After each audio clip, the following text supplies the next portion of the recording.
নমস্কার। এই মুহূর্তের বিশেষ গুরুত্বপূর্ণ খবর। দুবার সরকারের তরফ থেকে আলোচনার বার্তা এসেছিল, তবে স্বচ্ছতার অভাবের কারণে পাল্টা বার্তা পাঠিয়েছিলেন জুনিয়র ডাক্তারেরা।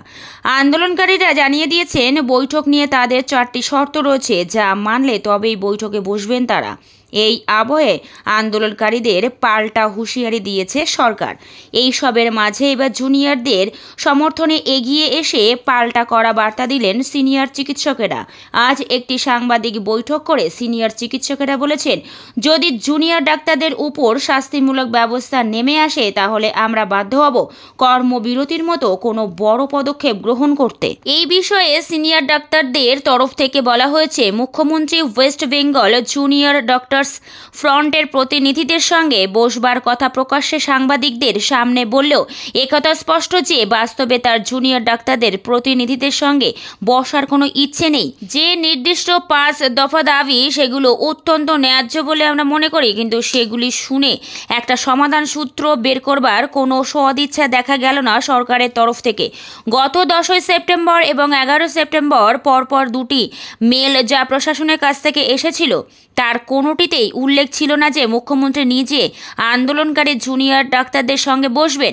বাস্তবে তিনি জুনিয়র ডাক্তারদের সঙ্গে বৈঠক এড়িয়ে গেলেন, অথচ তিনি জুনিয়র ডাক্তারদের ঘাড়ে দোষ চাপালেন জুনিয়র ডাক্তাররা বৈঠকে বসতে চায় না। তারপর আরও বলা হয়, আমরা আশা করেছিলাম দুর্নীতিমুক্ত ও গণতান্ত্রিক পরিবেশ ফিরিয়ে আনার জন্য প্রয়োজনে মুখ্যমন্ত্রী জুনিয়র ডাক্তারদের আবেদনে সাড়া দিয়ে বৈঠকে বসতে রাজি হবেন।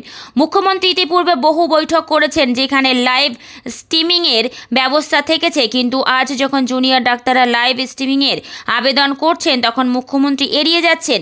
এর পিছনে কী উদ্দেশ্য কাজ করছে সেটা আমাদের জানা নেই। জুনিয়র ডাক্তাররা অবশ্যই কাজে ফিরতে চান, কিন্তু যখন দোষীরা গ্রেপ্তার হননি এবং প্রত্যেকটা মেডিকেল কলেজ হাসপাতালে যেভাবে এখনও হুমকি সিন্ডিকেট চক্রের পান্ডারা বহাল তবিয়তে ঘুরে বেড়াচ্ছেন, তখন তাদের বিরুদ্ধে কোনো পদক্ষেপ করার কথা মুখ্যমন্ত্রীর ঘোষণায় শোনা গেল না।